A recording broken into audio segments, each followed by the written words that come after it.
Divine love's tale, faith's core, courage's echo. It is the saga of Moses, a man chosen by the Almighty to lead a nation from the shackles of slavery to the promise of freedom. This is a tale that echoes through generations, inspiring hearts and strengthening spirits.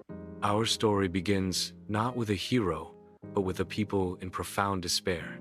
For 400 long years, the descendants of Jacob, the Israelites, had toiled under the cruel lash of Egyptian bondage. Their cries for deliverance ascended to the heavens, a symphony of suffering that reached the ears of the Most High. Meanwhile, in the opulent courts of Pharaoh, a young Hebrew boy, Moses, grew up, unknowingly destined for a purpose far grander than the royal life he led. Saved from a watery grave as an infant, he was raised as an Egyptian prince, yet his heart always held a connection to his true heritage. One day, witnessing the brutal treatment of an Israelite slave, Moses, in a moment of righteous anger, intervened, leading to the death of an Egyptian taskmaster. This act forced him to flee, exchanging the grandeur of Pharaoh's palace for the desolate wilderness of Midian, where he spent 40 years as a shepherd, tending flocks and contemplating the vastness of the desert, and perhaps the silence of God. It was in this solitude, amidst the rugged peaks of Mount Horeb, that the silence was shattered. A bush, ablaze with fire yet unconsumed, caught Moses' eye. As he drew near, a voice, resonant with ancient power and divine authority, called his name. Moses, Moses. Trembling, Moses covered his face, for he knew he stood on holy ground. The voice, the very voice of God, declared, "I have indeed seen the misery of my people in Egypt. I have heard their cry concerning their slave drivers, and I am concerned about their suffering. So I have come down to rescue them from the hand of the Egyptians, and to bring them up out of that land into a good and spacious land, a land flowing with milk and honey." Then came the staggering command, "So now go. I am sending you to Pharaoh to bring my people, the Israelites, out of Egypt." Moses, overwhelmed by the enormity of the task, stammered, "Who am I, that I should go to Pharaoh and bring the Israelites out of Egypt?" He was a shepherd, a man of humble speech, not a leader of nations. But God reassured him, "I will be with you." And when Moses asked for his name, God revealed the most profound of truths. "I am who I am. This is what you are to say to the Israelites. I am has sent me to you." This was not merely a name, but a declaration of eternal, self-existent power. Still, Moses hesitated, citing his lack of eloquence. In his infinite wisdom, God appointed Moses' elder brother, Aaron, a man gifted with speech, to be his spokesman. With his shepherd's staff, now a symbol of divine authority, and Aaron by his side, Moses turned his back on the quiet life of the desert and set his face towards Egypt, towards the mighty Pharaoh, and towards the destiny of a nation. Upon their arrival in Egypt, Moses and Aaron presented themselves before Pharaoh, delivering God's unequivocal demand, "Let my people go, so that they may hold a festival to me in the wilderness." Pharaoh, a ruler accustomed to absolute power and the worship of many gods, scoffed at their words. "Who is the Lord, that I should obey him and let Israel go? I do not know the Lord, and I will not let Israel go." Instead of relenting, Pharaoh, in his arrogance, intensified the Israelites' suffering, ordering them to make bricks without straw, crushing their spirits and deepening their despair. The Israelites, their hope dwindling, turned their anger on Moses and Aaron, questioning if God had truly sent them. Moses, in turn, cried out to God, burdened by the weight of his people's suffering and Pharaoh's hardened heart. But God reaffirmed his promise, assuring Moses that he would act with a mighty hand, demonstrating his power to both Egypt and Israel. Thus began a series of divine judgments, each more devastating than the last, designed to break Pharaoh's will and reveal the supremacy of the one true God. The first plague struck the very lifeblood of Egypt. The Nile River, revered as a god, turned to blood. Its waters became undrinkable, its fish died, and a stench filled the air. Yet, Pharaoh's magicians, through their dark arts, mimicked the miracle, and Pharaoh's heart remained stubbornly unyielding. 7 days later, the land was overwhelmed by an infestation of frogs, leaping into homes, beds, and ovens. Pharaoh, momentarily humbled, pleaded with Moses to remove them, promising to let the people go.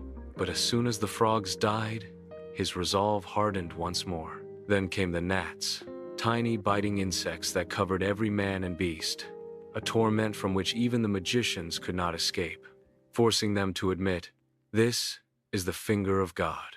Still, Pharaoh refused.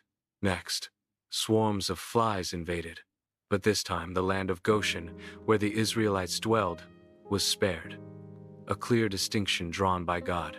Pharaoh again promised freedom, only to renege once the flies departed.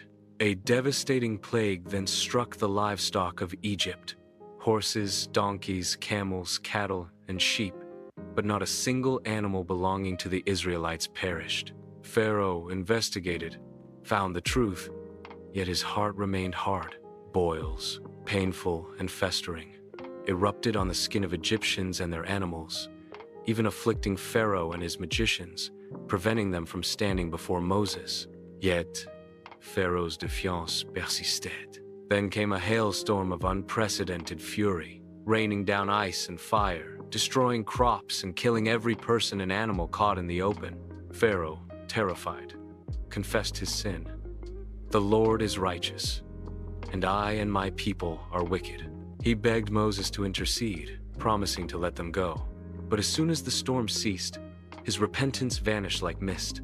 Locusts, a living, devouring cloud, descended upon Egypt, consuming every green thing the hail had spared, leaving the land barren. Pharaoh's officials, witnessing the utter destruction, implored him to release the Israelites. Pharaoh, in a moment of weakness, agreed to let only the men go, but Moses refused, demanding that all, including women, children, and livestock, must depart. Pharaoh, enraged, drove Moses and Aaron from his presence. Then, a thick, palpable darkness enveloped Egypt for 3 days, a darkness so profound that people could not see each other or move from their places. Yet, in the homes of the Israelites, there was light. This plague, a direct assault on Ra, the Egyptian sun god, was a powerful demonstration of God's sovereignty. Pharaoh, desperate, offered to let the people go, but insisted their flocks and herds remain.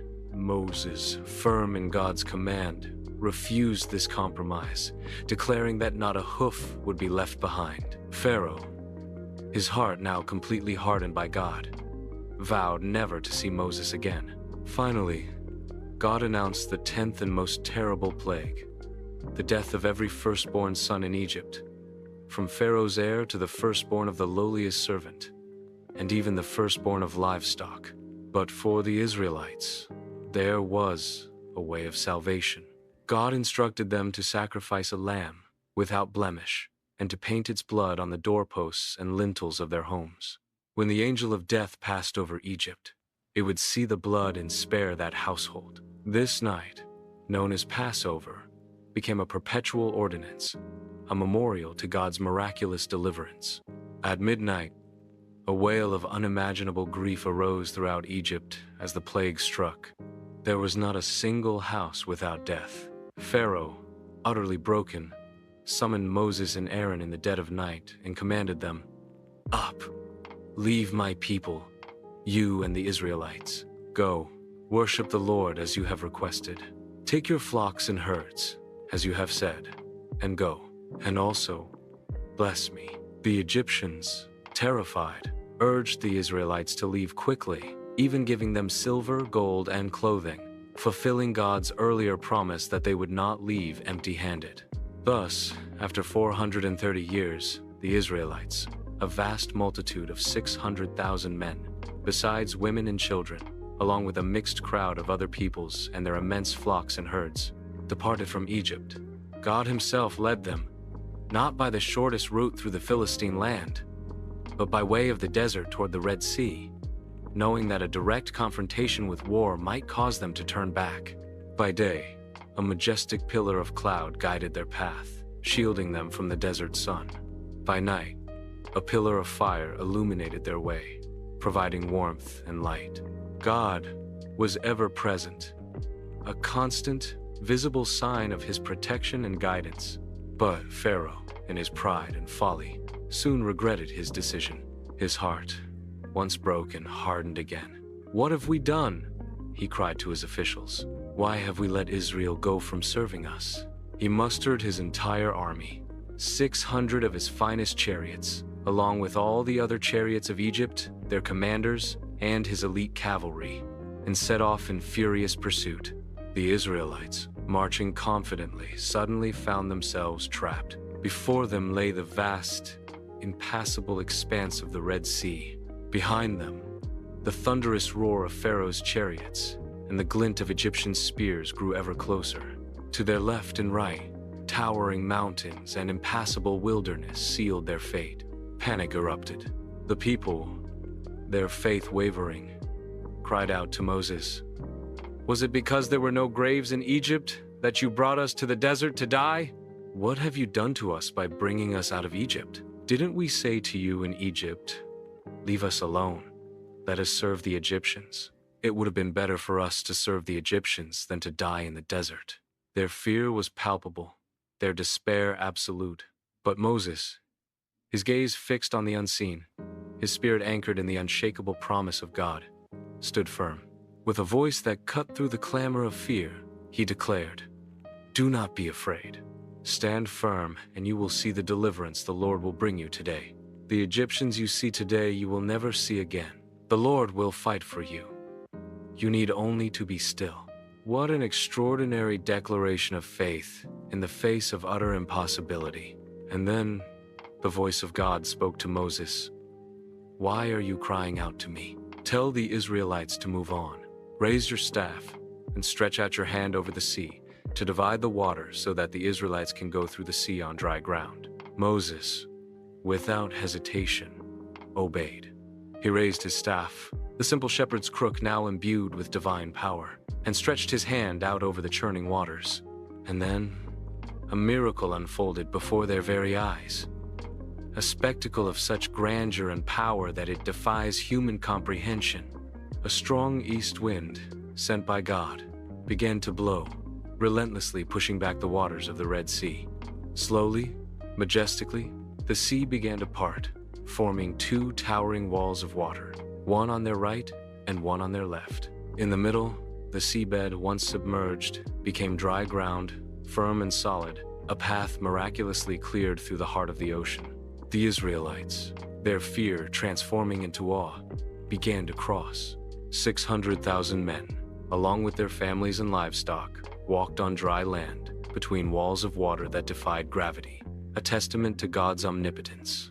The pillar of cloud, which had led them, now moved behind them, positioning itself between the Egyptian army and the Israelite camp, casting a veil of darkness over the Egyptians while providing light for the Israelites, further hindering their pursuers. As the last Israelite stepped onto the eastern shore, safe and free, Pharaoh's army, blinded by their rage and arrogance, plunged headlong into the miraculously parted sea. The chariots, the horses, the soldiers, all rushed into the watery corridor, eager to reclaim their slaves. But as they reached the middle of the sea, God caused their chariot wheels to come off, making their progress slow and chaotic. The Egyptians, realizing the futility of their pursuit and the terrifying power they faced, cried out, "Let's get away from the Israelites! The Lord is fighting for them against Egypt." Then God commanded Moses, "Stretch out your hand over the sea, so that the waters may flow back over the Egyptians and their chariots and their horsemen." Again, Moses obeyed without question. As dawn broke, Moses stretched out his hand over the sea, and with a mighty roar, the towering walls of water collapsed, surging back to their original place. The Red Sea, which had so miraculously parted, now became a watery grave for Pharaoh and his entire army. Not a single Egyptian soldier survived. The waves crashed over them, engulfing every chariot, every horse, every man, erasing them from the face of the earth. From the safety of the shore, the Israelites witnessed this final, ultimate act of deliverance. They saw the bodies of the Egyptians washed ashore, a stark and powerful confirmation of God's victory. A profound sense of awe and reverence swept through the multitude. They believed in the Lord and in his servant Moses. Miriam, Moses' sister, took up her tambourine, and all the women followed, dancing and singing a song of praise. I will sing to the Lord, for he is highly exalted. Both horse and driver he has hurled into the sea. Their hearts, once filled with despair, now overflowed with gratitude and joy. The story of the Exodus is more than just an ancient historical account. It is a timeless testament to God's unwavering faithfulness, his immense power, and his boundless love for his children. It teaches us that even in the darkest of times, when all hope seems lost, when we are trapped between an impossible obstacle and an overwhelming enemy, God is our deliverer. He calls us to trust him, to stand firm in faith, and to know that he will fight our battles. Just as he parted the Red Sea for the Israelites, he can make a way where there seems to be no way in our own lives. This story reminds us that true freedom comes not from human strength or cunning, but from divine intervention and obedience to God's commands. It is a powerful lesson that with God, all things are possible, and his love is a shield against all fear, guiding us through every wilderness to the promised land of his presence.